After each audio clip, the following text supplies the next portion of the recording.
Tuwing kailan ba dapat pinapalitan yung CVT drive belt ng ating Honda Click, mga kabadis?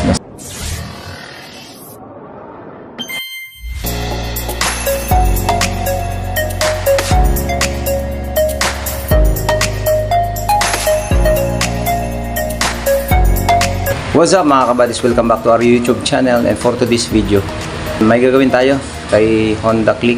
Okay, ang ating gagawin ngayon mga kabadis, magpapalit ngayon tayo ng CVT drive belt. Ayan mga kabadis, ito yung CVT drive belt na bago. Ayan, drive belt from Honda. Okay, ayan ang kanyang part number 23100K35B01. Okay, yan yung part number ng drive belt original, no? Okay, ayan. So yan, 2310K35-B01. Okay, this is a Honda original mga kabadis. Supplier niya Bando, bago siya. Okay, so papalitan natin ngayon ang ating CVT driver dahil hindi pa tayo nagpapalit nito. Itong ating unit ay naka 2 years na mahigit. Okay, tuwing kailan ba dapat pinapalitan yung drive belt o CVT drive belt ng ating Honda Click, mga kabadis, na scooter? As for the maintenance schedule of this Honda Click 125i, dapat yung ating drive belt ay pinapalitan natin ito every 2 years or 24 months. Okay, so naka 2 years na siya mahigit. Pero purchase ko ito mga kabadis, si Click Moto, way back September 2021 pa. So yun, 2021 ang bilang niya, 2022. So 2023 na ngayon. Yung last na check natin ng CVT drive belt ng ating Click Moto ay wala pa naman siya masyadong crack, or hindi pa naman siya lalabas ng indication na kailangan na siyang palitan dahil sa delikado na. But as per the maintenance schedule, replacement of the drive belt sa ating Honda, nag-decide tayo na palitan na ngayon para sa ating safety, para every time na mag-long drive tayo, wala tayong hassle, no? Para okay na okay yung ating unit, goods na goods yung ating unit sa mga long drive, dahil wala tayong hassle, dahil bago na yung ating CVT drive belt. Okay, so napalitan na rin natin ang roller weights nito, saka nalinis na rin natin yung ating CVT system nung mga nakaraang vlog natin. Tingnan natin mga kabadis yung kanyang kilometer reading, kung ilan kilometers na siya. Okay, okay, ayan. So nag-register siya mga kabadis ng 29,401 kilometers na. So 29,000 magti 30,000 kilometers na siya, 2 years mahigit. So 2 years and 2 months. Ang kailangan nating mga tools mga kabadis sa pagpapalit ng ating CVT drive belt ay yung ating electric impact, tapos merong tayong socket na 90mm saka 22mm, front and rear yung ating i-remove na pulley. Tapos kailangan natin ng 3-8 drive na torque wrench para sa mga pag-torque naman ng ating mga panggilid na bolt, saka yung ating torque wrench naman na standard 1/2 para naman sa tamang torque ng ating nut sa pulley na dalawa, and then yung T-wrench naman para dun sa bolt na nandito na malalim, and then yung ating Y-tools. Okay, so yan mga special tools natin na gagamitin ng mga kabadis, no? So start na tayo, i-remove natin yung CVT cover, tapos i-install na natin to mga kabadis, yung ating brand new na CVT driver. Alright,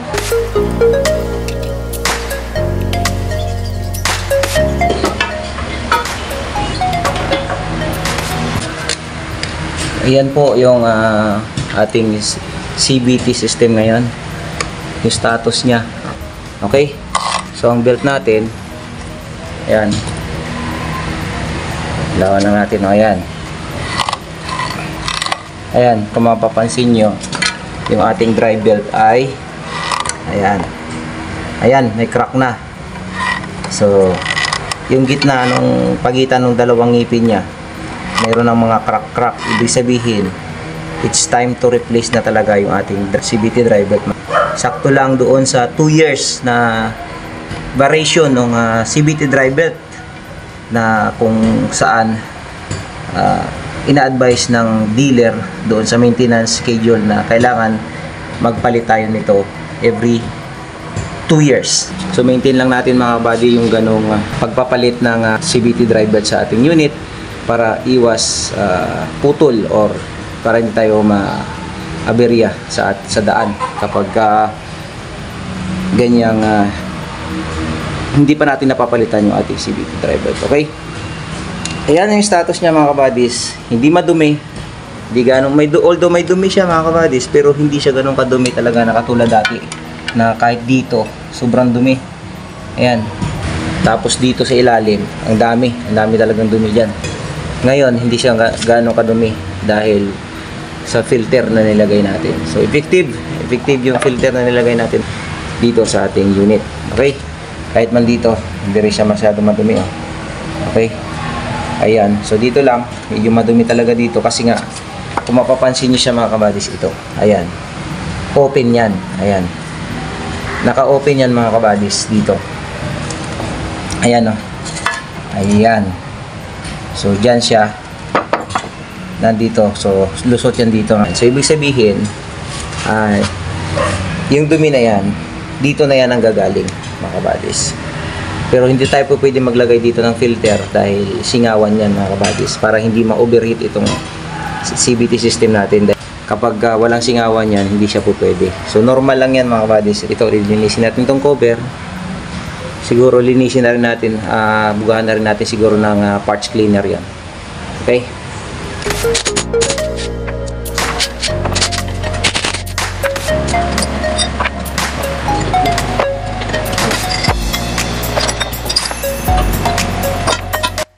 Alright mga kabadis, ayan na, nabaklas na natin yung kanya CVT. Ito yung drive belt na ating papalitan, yung luma.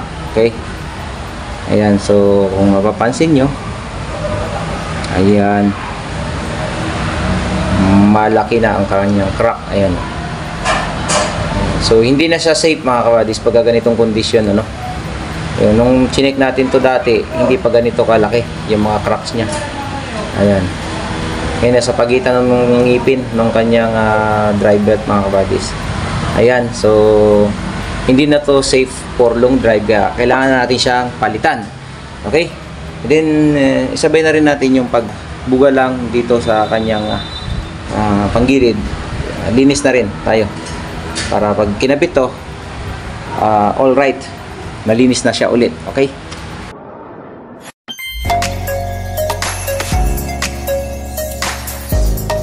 Malinis na yung ating panggilid. Okay? Ayan. So, malinis na siya. Tapos, nalinis na rin natin itong kanyang CVT, torque drive, saka yung pulley. Nalinis na natin siya. Ikabit na natin to, yung ating drive belt, saka yung ating pulley. So, una natin gagawin ito. Sasalpak natin to. Ayan. Tapos, lalagay natin siya dito sa kanyang shafting. Okay?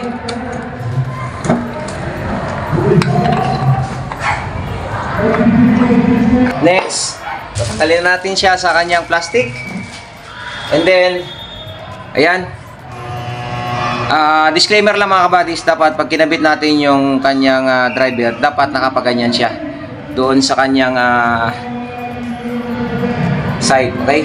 Nakapaganyan dapat yung kanyang tatak na yun, Honda bando, dapat nababasa. Okay? Kakabit na natin yung belt. So, ganyan ang posisyon niya pag kinabit. Ayan. So, ngayon, kailangan mahatak muna natin to. Yan. Maipit muna natin yung belt dito sa kanyang pulley. Alright? Okay mga buddies, ayan. Kabit na natin siya rito. Dapat bago natin isalpak itong ating pulley, CVT torque drive, mga kabadis, kailangan yung shafting nito ay lalagyan natin siya ng grasa. Okay? Minimal lang na grasa. Okay? Tapos kabit na natin to. Yeah.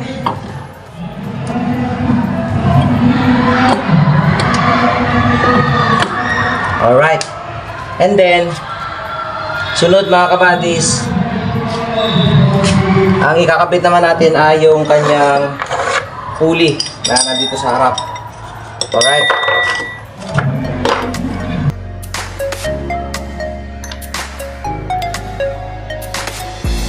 Next ay itong kanyang clutch bell. Kabitan natin to. Okay.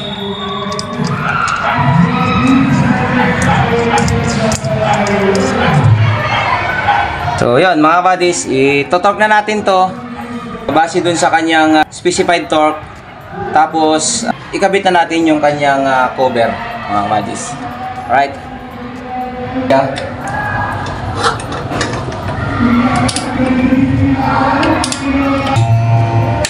Alright. So next, na-torque na natin yung sa harapan, ito naman yung sa likod.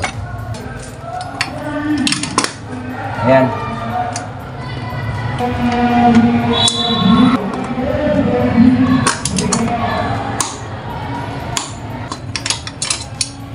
That's it mga kabadis. Na-torque na natin to ng 36 foot-pound. Saka yung isa naman ay 44.52 foot-pounds. Okay. So ikabit na natin yung kanyang cover mga kabadis. So install na natin mga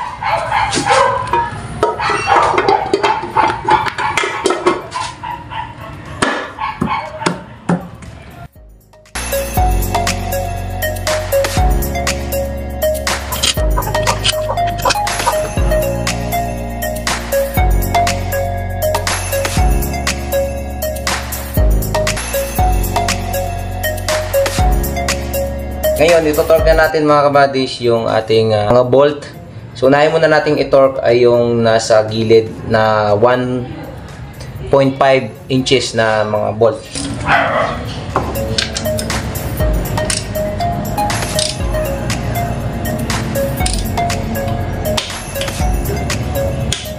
Okay.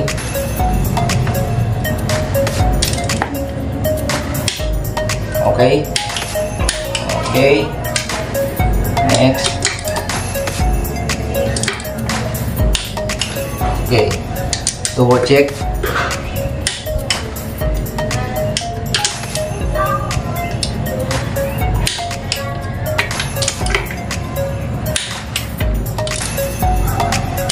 Okay. Okay. All right.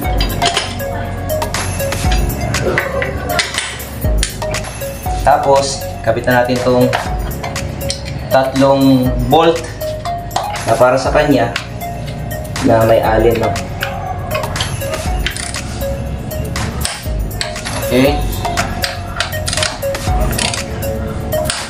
Okay. Okay.